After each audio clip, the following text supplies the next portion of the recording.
Hello दोस्तों, आज के इस लेक्चर में आपका स्वागत है।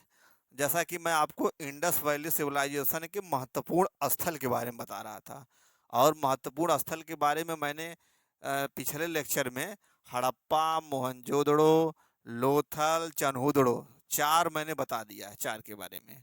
अच्छा, आज मैं आपको तीन चार और स्थलों के बारे में बताऊंगा, फिर ये स्थल यहीं पे आपको क्लोज कर दूंगा, क्योंकि स्थल तो बहुत हैं। सिंधु घाटी सभ्यता में बहुत स्थल पाए गए, लेकिन आपको जो इम्पोर्टेंट है केवल वही स्थल को पढ़ना है। बिना मतलब का फालतू एनर्जी अगर आप खर्च करेंगे तो उसका कोई मतलब नहीं निकलेगा। मैं वही स्थल बता रहा हूँ जिसको एग्जाम में आने की संभावना है, या जो पहले एग्जाम में आए हैं, जो प्रासंगिक हैं, जो रेलिवेंट हैं, उसी को मैं आपको बता रहा हूँ। अच्छा, हजारों स्थल पाए गए, लेकिन मैं 8 9 10 ही स्थल के बारे में बता रहा हूँ। उसके अलावा उन स्थलों में तमाम विशेषताएं हैं, तो वो तमाम विशेषताओं को भी आपको जानने की जरूरत नहीं है। केवल मुख्य मुख्य विशेषता जानने की जरूरत है, जो जिसका रेलिवेंट है, जिसका प्रासंगिक है। जैसे लोथल, लोथल को आप अगर उठा लेंगे तो लोथल क्या था? बंदरगाह था। तो बंदरगाह ये आपका इम्पोर्टेंट है कि हाँ, ये बंदरगाह था, यहाँ से क्या होता था, यहाँ सील मिली है, ये मिला है, तमाम चीज़ें। तो मैं आपको वही स्थल बताऊंगा जो एग्जाम की दृष्टि से बहुत महत्वपूर्ण है, और स्थलों में भी जो विशेषताएं हैं मैं केवल इम्पोर्टेंट विशेषताएं बताऊंगा। यूट्यूब पे आपको तमाम, जैसे लोथल उठा, एक साथ पूरा उनकी तमाम 50 विशेषताएं लिख दिया, लेकिन उन 50 विशेषताओं को आपको कोई ज़रूरत नहीं है 50 विशेषताएं पढ़ना। केवल महत्वपूर्ण विशेषताओं को ही पढ़ना जरूरी है। अगर आप ऐसे 50 विशेषताएं पढ़ेंगे तो आपको एंशियंट, आप इसी इंडस वैली सिविलाइजेशन में ही फंसे रह जाएंगे, क्योंकि बहुत बड़ा है। जैसे आप एंशियंट, जैसे हिस्ट्री आपको बना, हिस्ट्री का एक छोटा सा आप भी बुक ले सकते हैं, मॉडर्न हिस्ट्री। पूरी हिस्ट्री का एक ही किताब है, एंशियंट हिस्ट्री, मॉडर्न हिस्ट्री और मिडाइवल हिस्ट्री का एक किताब ले सकते हैं। चाहें आप तो तीनों का अलग अलग ले सकते हैं। इसके बाद तीनों का अलग अलग एक एक ग्रंथ लिखे गए हैं, एक एक चीज़ पे, इंडस वैली सिविलाइजेशन, उसका आप अलग ले सकते हैं। तो पढ़ने की कोई लिमिट नहीं है, ये बात आप जानते रहिएगा। इसलिए मेन पॉइंट क्या है, क्या पढ़ना है हमें, ये सबसे महत्वपूर्ण है। इसलिए मैं आपको स्थलों के बारे में कम ही स्थल बता रहा हूँ, और जो एकदम रेलिवेंट है वो बता रहा हूँ, और उनकी विशेषताएं भी एकदम जो रेलिवेंट है वही मैं बता रहा हूँ। और आप देखिएगा, आप वीडियो देखिएगा, इसके बाद आप जब एग्जाम देंगे तो आप देखिएगा 100 में 99% दावे के साथ मैं कह रहा हूँ कि क्वेश्चन आपका जरूर फंसेगा। तो आइए हम शुरू करते हैं। तो सिंधु घाटी सभ्यता के प्रमुख स्थल मैंने स्टार्ट ही किया था, तो आज मैं आपको कालीबंगा के बारे में बताऊंगा। तो कालीबंगा में कालीबंगा का जो शाब्दिक अर्थ है, मतलब कालीबंगा का जो शाब्दिक अर्थ है, काली मतलब काले रंग की, बंगा मतलब चूड़ियाँ, काले रंग की चूड़ियाँ। इसका क्या अर्थ है शाब्दिक अर्थ? काले रंग की। जो बस ये जानते रहिएगा, बहुत ज़्यादा इस पर रिसर्च करने की जरूरत नहीं है, बस जानते रहिएगा कि कालीबंगा का अर्थ क्या है, काले रंग की चूड़ियाँ।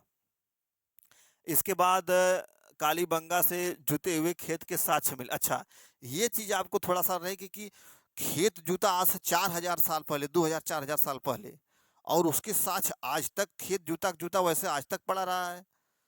ये चीज़ आपको नहीं समझ में आ रही होगी। तो ये पुरातत्व लोग हैं, उसके बारे में ज़्यादा अंदर जाने की जरूरत नहीं है, बस आप इतना जानिए कि जुते हुए खेत के साक्ष्य मिले। आप गूगल पे जाइएगा, देखिएगा तो जुताई, तमाम प्रकार की जुताई है, आड़ी जुताई, तिरछी जुताई, तो ऐसे तमाम प्रकार की जुताई है। तो आप बस इतना जानते रहिएगा, और ये बहुत इंपॉर्टेंट भी है, ये वेरी इंपॉर्टेंट। जुते हुए खेत के साक्ष्य कालीबंगा से प्राप्त हुए हैं। अच्छा, एक चीज कंफ्यूजन आदमी होता है कि कालीबंगा से जुते हुए खेत के साक्ष्य प्राप्त हुए हैं और बनावली से मिट्टी का हल प्राप्त हुआ है। तो ये और ये आपस में कंफ्यूज हो सकते हैं, तो इसलिए आपको इसको जान। अच्छा, अगला है प्रत्येक घर में कुआं। तो कालीबंगा में जो भी कालीबंगा नगर था, उसमें जो भी घर मिले थे, तो उसमें हर घर में कुआं था। आताकार अग्नि कुंड मिला है, फिर युग्मित समाधान एक मिला। अच्छा, युग्मित समाधान एक मिला है, और जस्ट इसके पहले लेक्चर में मैंने बताया था कि लोथल में युग्मित समाधान 3 मिला है। लोथल में युग्मित समाधान 3 मिला है, उसके बारे में मैंने बताया था कि युग्मित समाधान का क्या मतलब होता है। यहाँ पे एक मिला है युग्मित समाधान। अच्छा, अगर आपसे क्वेश्चन पूछ दिया कि युग्मित समाधान निम्नलिखित में से किसमें मिले हैं, और ऑप्शन दे दिया कि लोथल और कालीबंगा दोनों ऑप्शन में आ गया, तब आप किसको ट्रिक मारेंगे? लोथल को मारेंगे, क्योंकि लोथल में 3 युग्मित समाधान मिला है और इसमें 1 मिला है। क्यों? क्योंकि आंसर लोथल क्यों मारेंगे? क्योंकि उसमें ज्यादा स्पष्ट साक्ष्य मिले हैं। 3 मिला है तो इसमें ज्यादा स्पष्ट, ये इसमें 1 ही मिला है। ये चीज आपको दिमाग में रखनी है। और ये घग्गर नदी के किनारे स्थित है, कालीबंगा घग्गर नदी के किनारे स्थित है। अगला है आपका धौला बीरा। तो धौला बीरा, धौला का मतलब क्या होता है? सफेद, और बीरा का मतलब होता है कुआं। तो क्या हो गया इसका शाब्दिक अर्थ? सफेद कुआं। धौला बीरा सफेद कुआं, धौला बीरा, कालीबंगा, ये सब बहुत इंपॉर्टेंट है। और जो मैंने विशेषताएं लिखी हैं केवल उसी को ध्यान देना है। कालीबंगा में तमाम विशेषताएं हैं, अगर आप तमाम पढ़ेंगे तो उससे क्वेश्चन नहीं आते हैं। केवल जो विशेषताएं मैं लिखा हूँ, जगह जगह जो जो जहाँ जहाँ रेलिवेंट होगा मैं बताऊंगा, क्वेश्चन केवल उसी से आता है। तो धौला बीरा का शाब्दिक अर्थ है सफेद कुआं। धौला मतलब सफेद, बीरा मतलब कुआं, सफेद कुआं हो गया। यह जल संरक्षण तकनीक के लिए जाना जाता है। यहाँ स्टेडियम मिले हैं, यहाँ साइन बोर्ड मिला है। सारी चीजें आप देख लिए। आइए समझते हैं कि कैसे ये जल संरक्षण तकनीक के लिए जाना जाता है। तो ये देखिए, ये आपका धौला बीरा का, ये क्या है? नगर का लेआउट है, इसको प्लान कहते हैं। ये धौला बीरा देखिए। अच्छा, धौला बीरा मैंने आपको बताया था अपवाद वाले में, कि धौला बीरा नगर अपवाद में है। नगर में उसमें क्या थे? सिंधु घाटी सभ्यता में जितने भी नगर पाए गए थे, ज्यादातर नगर कितने भागों में विभाजित थे? 2 भागों में, 2 भागों में विभाजित थे। लेकिन धौला बीरा उसी में अपवाद था। यहाँ पे क्या था? 3 भाग था, लोअर टाउन, मिडिल टाउन और प्रशासनिक भवन। तो धौला बीरा 3 भागों में विभाजित था। धौला बीरा नगर जो है उसको 3 भागों में, लोअर टाउन, मिडिल टाउन और प्रशासनिक भवन। तो इसीलिए ये अपवाद में आता है, नगर के अपवाद में। देखिए, धौला बीरा की कुछ विशेषताएं मैंने उसमें बताया था ना, नगर में कुछ विशेषताएं वहां बताया, कुछ विशेषताएं यहाँ बताया, और आज आपको लेआउट से और क्लियर हो जाएगा। धौला बीरा की देखिए, आपका ये एक नदी है मनसर, और इधर एक नदी है मनहर।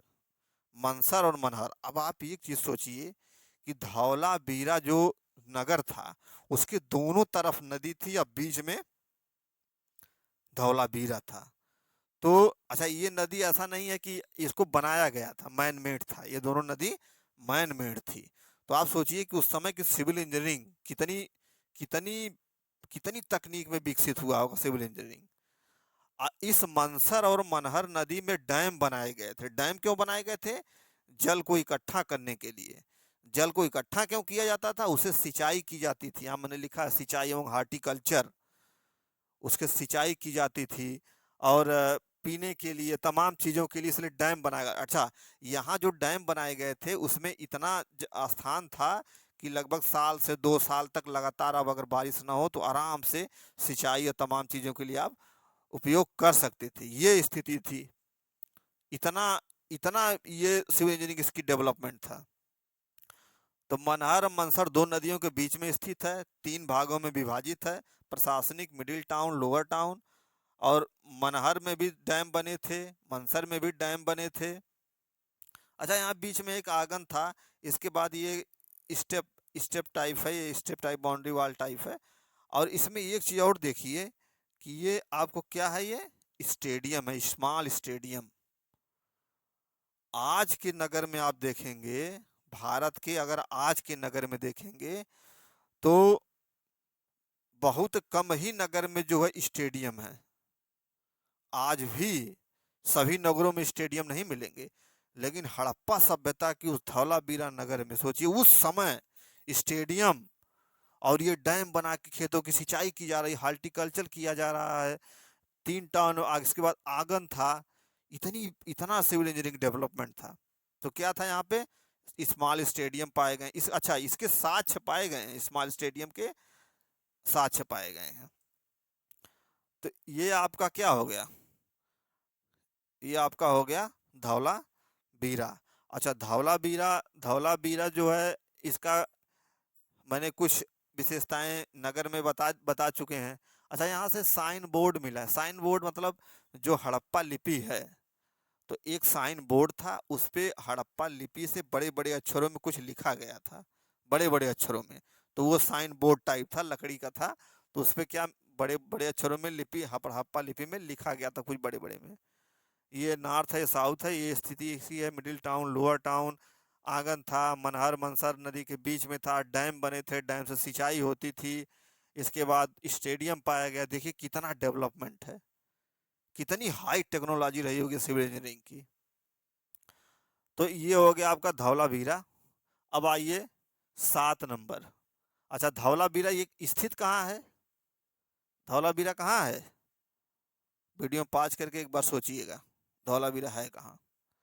मैं आपको ये बता चुका हूँ। बनावली, राखीगढ़ी, कुणाल, ये तीन स्थल हैं। और ये तीनों स्थल कहाँ पे हैं? हरियाणा में। भारत के हरियाणा में बनावली, राखीगढ़ी, कुणाल तीनों कहाँ पाए जाते हैं? हरियाणा में। अब जैसे बनावली, हरियाणा में तो बहुत स्थल हैं। अगर सिंधु घाटी सभ्यता में आप देखेंगे तो हरियाणा में तमाम स्थल पाए गए हैं, लेकिन मैंने केवल लिखा है 3, बनावली, राखीगढ़ी, कुणाल। क्यों?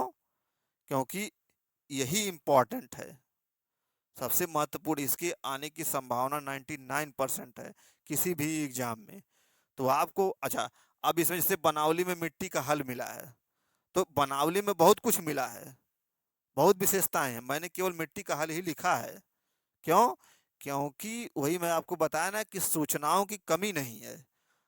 कौन सी सूचनाएं आपको पढ़ना है, इस चीज को आपको ध्यान देना है। यूट्यूब पे या बुक से तमाम सूचनाओं की कमी है ही नहीं। तो बनावली में मिट्टी का हल मिला है। राखीगढ़ी में अच्छा, राखीगढ़ी में आपको बताया था कि कि राखीगढ़ी भारत में सबसे बड़ा स्थल है, लेकिन सिंधु घाटी सभ्यता में सबसे बड़ा स्थल कौन सा था? मोहनजोदड़ो। एरिया के हिसाब से भी और पॉपुलेशन के हिसाब से भी। सिंधु घाटी सभ्यता 3 देशों में फैली थी ना, तो इसलिए सिंधु घाटी सभ्यता, इसलिए राखीगढ़ी भारत में है, तो ये भारत में सबसे बड़ा स्थल राखीगढ़ी हो जाएगा। अच्छा, ये कुणाल है, हरियाणा के हिसार जिले में पड़ता है कुणाल। यहाँ से चांदी का मुकुट मिला है। अच्छा, इस चांदी पे भी यूपीएससी और यूपीपीएससी को बहुत प्रेम है। चांदी पे तमाम क्वेश्चन आते हैं, तो इस चीज को आप ध्यान दीजिएगा। हरियाणा, कुणाल, तो इस ये आपको बहुत ज्यादा रटने की जरूरत नहीं है, बस ऐसे ऐसे दिमाग बैठा लीजिए। हाँ, कालीबंगा में इसका शाब्दिक अर्थ है ये जुते हुए खेत के साथ मिले हैं। मेन मेन चीज खुद, जैसे ये इंपॉर्टेंट है, इसमें भी ये सबसे इंपॉर्टेंट है। अगर इससे क्वेश्चन आएंगे तो 90% क्वेश्चन यहाँ से संभावना है, बाकी में से 10%। ऐसे बनावली में मिट्टी का हार, राखीगढ़ी में, तो आपको एक मोटी मोटा दिमाग बैठाना है कि हाँ, कुणाल में चांदी का मुकुट मिला था। धौलावीरा आपके लिए बहुत इंपॉर्टेंट है। इसका ये एक चीज ये बहुत इंपॉर्टेंट है, ये जल संरक्षण तकनीकी की जाता है। जल संरक्षण तकनीकी यानी कि जल को इकट्ठा करके साल भर उसी का यूज करना। वो क्या था? डैम बना के, मनसर मनई के बीच बीच में डैम बना के वो जल को इकट्ठा करके सिंचाई की जाती थी, तमाम चीजें की जाती थी। तो ये जल छत्र तकनीक। स्टेडियम मिला है, थोड़ा बहुत इंफॉर्मेशन आप जान लीजिए। साइन बोर्ड मिला है, हड़प्पा लिपि में बड़े बड़े अक्षरों में साइन बोर्ड मिला है। तो ये आपका हो गया आपका सिंधु। अब मैं आपको सिंधु घाटी सभ्यता के जितने भी स्थल थे, स्थल तो बहुत हैं और स्थलों की विशेषताएं भी बहुत हैं, लेकिन जो जो इम्पोर्टेंट थे, और इतनी मैं गारंटी देता हूं कि ये जितने स्थल हैं, इस लगभग 99% क्वेश्चन आप हल कर ले जाएंगे इन इन स्थलों से। एक आध परसेंट फैक्चुअल अगर इधर उधर से पूछ दिया तो पूछ दिया, बाकी 99% क्वेश्चन आप यहीं से आएगा, इन्हीं स्थलों से आएगा। अब आपको हम अगले लेक्चर में मिलेंगे। उस लेक्चर में मैं आपको क्या बताऊंगा? स्थल के बारे में बता दिया। अब मैं आपको बताऊंगा कि कौन सा स्थल की किसने खोज की, कुछ बता भी चुका हूं मैं, किस स्थल की किसने खोज की और कौन सा स्थल किस नदी के किनारे है। ज्यादा नहीं, ये भी आपको एकदम वही बताऊंगा जो एकदम महत्वपूर्ण है, जो एकदम। स्थल तो बहुत है, नदी भी बहुत है, याद करते रहिए भैया। तो इस हिसाब से आपको मैं अगले लेक्चर में मिलता हूँ। Thank you.